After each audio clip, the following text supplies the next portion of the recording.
It will be the worst crisis in history.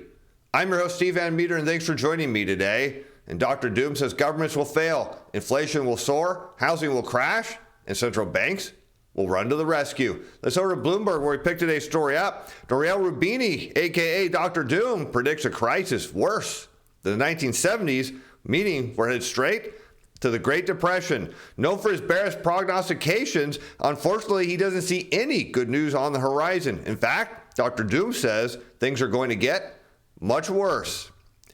He believes that due to a rolling series of supply shocks, some of which are still unfolding, we'll have a severe downturn before we get relief from inflation. And there's a good case for that. So what he's saying is, due to the pandemic, a lot of people left the workforce. We had a lot of issues in the supply chain that still aren't worked out, and that's keeping prices artificially high. And the challenge we face is consumers, their wages. We now see the stock market's down. They can't afford these higher prices. So the only outcome when you can't afford higher prices is you get a supply shock, you get a demand drop, and all of a sudden you see a realignment. We're not there yet, but he's saying that's coming, and he's spot on with his assessment. Unlike the 1970s, he says, high levels of private sector debt will make it harder to fight higher prices, and the central banks will reverse course as things start to break in financial markets. And he's absolutely right about this too. So when you talk about higher debt loads and you pair it with higher interest rates, it leads to decline in demand every time, because you think about revolving debt. You take credit cards, for example, and you have these very high debt loads, and all of a sudden you see interest rates going up, and that means minimum payments are going to go higher too. So if you look at an average consumer's budget and who has to deal with a higher debt payment, what does that mean for their overall consumption? It's going to decrease. In fact, it may even go more than that, as they say, hey, interest rates keep going up. These minimum payments are going to go higher. I've got to start paying down this debt. Again, leads to less discretionary spending, and you hit what he says, Dr. Doom says, is going to be a major financial crisis. And we can see that debt loads are just astronomical. Here we're looking at credit card loans, and this is not on a year-over-year rate of change. It's in billions of dollars. We see after the pandemic, consumers got wise. They paid down their debt, and then they went on a massive spending spree. And debt now at an all-time high, interest rates at high levels, projected to perhaps go even higher, meaning consumption is going to fall off a cliff. Now, Roubini's conviction is only growing that the world be ensnared in a period of stagflation, meaning a period of high unemployment and high interest rates, as central banks struggle to keep a lid on inflation expectations and will eventually blink in the face of things breaking in financial markets. Although what we can expect to start seeing is inflation expectations come down, because you know what the biggest cause of inflation expectations is? It's gas prices. Consumers drive around, they see gas prices going up, they see inflation going up. See gas prices coming down, guess what? Inflation expectations go down with it. He points to stocks that are still down more than 20% this year, strains in private equity, cooling U.S. real estate, and slumping credit market where companies took advantage of low interest rates to pile on debt. And this thing with these companies piling on debt is a really big deal, because you have zombie companies which have been borrowing at perpetually lower interest rates to stay afloat, meaning they don't have the cash flow to pay their bills based on their normal operations. You also have a lot of companies that have just been borrowing money for financial engineering to buy their stocks back. Well, guess what? That low interest rate debt is going to mature at higher rates, and they're going to have to deal with that. And we're at a point where investors are really excited. The blackout window is going to end here pretty soon, and they think it's going to be really bullish for stocks. And yet, after a record amount of corporate share buybacks, the market is still down. But we're going to face a point where companies are not going to be able to buy their stock back because they're going to have to pay their debt down. Now, one thing that I'm really overly convicted about, well, is the Trader Summit event, which is starting on Friday. And here on Sunday, you've got a chance to see Tracy Schuchart, myself, and Jeff Snyder live, and we're taking questions in a panel. But hey, good news, it's a free to register. And if you can't make Trader Summit, you go to tradersummit.net, register for free. There's a whole bunch of giveaways and discounts you're going to get. Plus, they're going to send you a recording of all of the event so you can watch it later. Look forward to seeing you there. Let's talk about this housing market, because Roubini says it's going to cool off. I'll tell you, I think it's going to crash. Let's zero over to the Wall Street Journal, where we have U.S. home sales drop for the 8th straight month in September, as a slowdown in the market is expected to continue as mortgage rates approach 7%, now over 7%, up from 3% a year ago. What we note, the sales of previously homes declined 1.5% in September from the prior month to a seasonally adjusted annual rate of 4.71 million. Get this, my friends, the weakest rate since May of 2020, according to the National Association of Realtors. So again, we're seeing the resale homes market is plummeting, and this isn't a good sign. The housing market is 20% of our economy, and you see this go down, guess what? The whole rest of the economy is going with it. Excluding the early months of COVID-19 pandemic, September's existing home sales rate was the lowest since 2012, when the housing market was just beginning to recover from the subprime crisis. So again, we're at subprime crisis level of demand now. That is a big problem. It's only going to get worse as the economy slows. The market's abrupt slowdown since the start of the year is a direct response to rising mortgage rates, which reach now over 7%. This has made the most home purchases less affordable and is scaring away buyers. It's not scaring them away, they just can't afford it. A weaker housing market dampens demand for many other goods and services as prices and sales of furniture and appliances fell in September, while spending on lumber and plumbing fixtures declined as well. And new home construction has declined in response to lower demand, at a point where we know that builders have a record amount of inventory. They've got a record amount of homes being built, and they're going to be forced to discount in a big way. And that's going to drive prices lower, because if people aren't buying resale homes at these rates, guess what they're also not going to buy? New homes. The housing market is in a recession before the overall economy does. We look for housing to be a drag on growth, really, for the next several quarters. I'll up that. How about the next several years?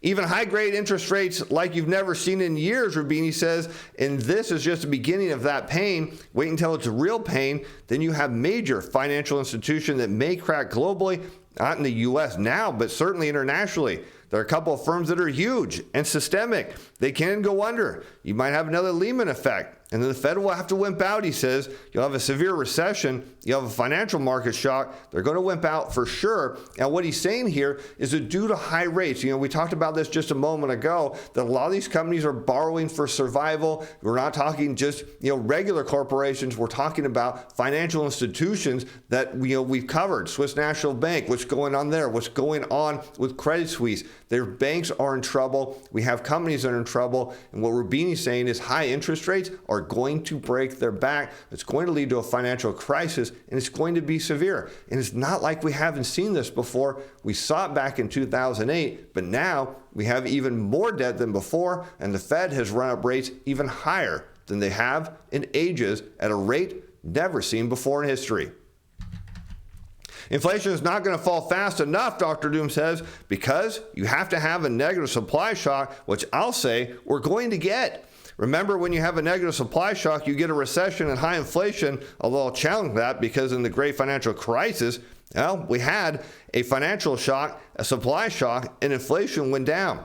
But he notes we're not going to get a fall in inflation that's rapid enough to go to 2%, but I'll challenge that again with these charts that suggest that perhaps we're going to see sometime this summer or next summer, we're going to see negative potential CPI print, or at least negative year-over-year rate change on some supplies, namely gasoline.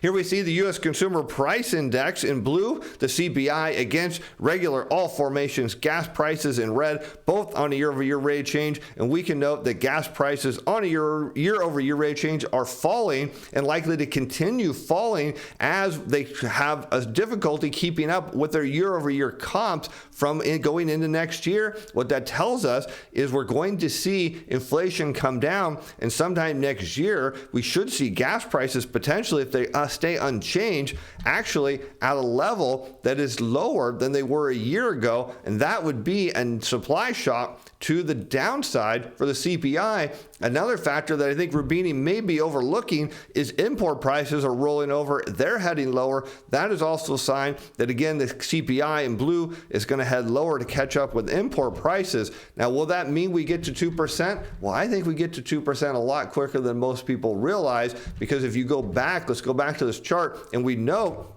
Then what happened during the great financial crisis, we noticed inflation ran up. Everyone said that this is it, it's permanent. And next thing you know, supply shocks actually led to a crash in the CPI. I think we see that again. The result will be a period that combines the worst of the 1970s and the global financial crisis Rubini predicts, and why much of Rubini's inflation forecast is down to supply pressures that may ease in the short term. He sees bigger rolling structural impediments that will reduce potential growth and keep prices high for possibly years to come. And I think that could be a possibility, although it won't happen until after there's a supply shock. And then when the economy does start to come out of the next recession, then we're going to find out that there's issues with energy shortages and all that, making a case that Rubini will be right, but not until after we have a supply shock and face outright deflation.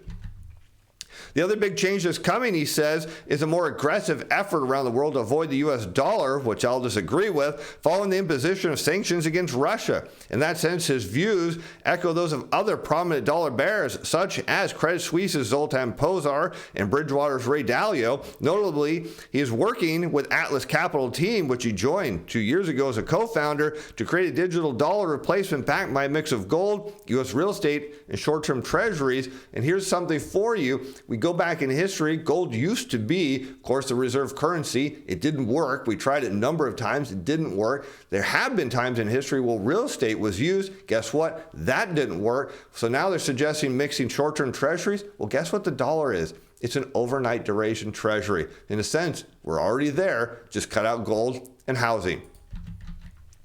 The first example, exactly the Bank of England faced with a financial shock. Dr. Doom says, what did they do? They totally whipped out and went back to modern monetary theory. So that's what's going to happen across the board. He says, I believe central banks, when they say we're going to fight inflation at any cost, because they have a delusion of either a soft landing, I'll add that is true, and a hard landing that is short and shallow, 2 quarters of negative growth, and then you return to growth and easing. That's not going to happen. It's going to get ugly, the recession, and then you'll have a financial crisis. And it's possible we may actually have the financial crisis first, and that will tip us over into a recession. Because again, we look at what's likely to come when we talk about this inflation story and why it's going to come down. Let's go back and talk about gas prices here. And what do we have? I have all formulations in blue on a year-over-year rate of change, in red, just straight out dollars per gallon. And notably, when we get into April of next year, you see prices right now are below where they were. So unless gas prices suddenly shoot higher,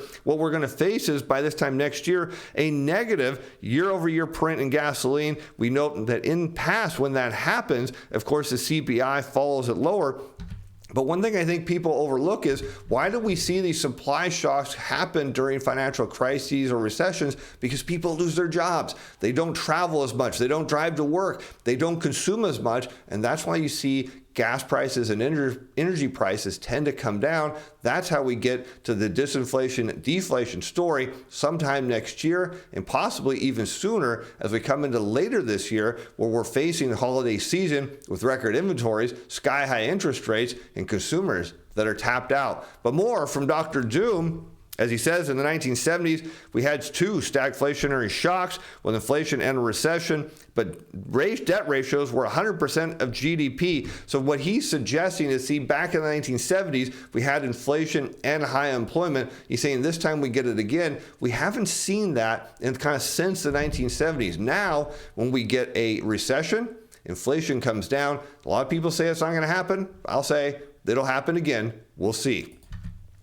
But he notes that debt ratios were 100% of GDP for private and public sector advanced economies, and even after the great financial crisis, the debt crisis, mortgage, housing, bank debt, but we all had deflation because it was a negative aggregate demand shock. Bingo, going to happen again, and a credit crunch. Yes.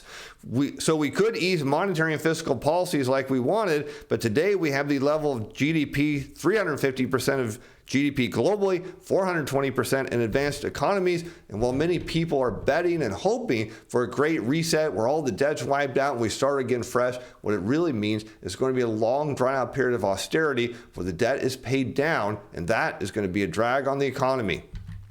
But we're already in a real time bomb, Rubini notes, in terms of social and political pressures.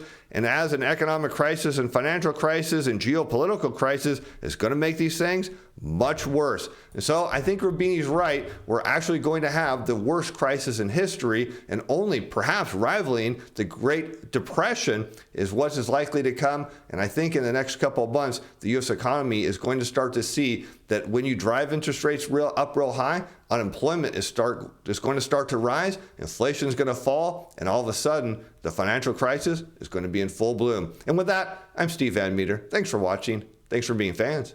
Bye now.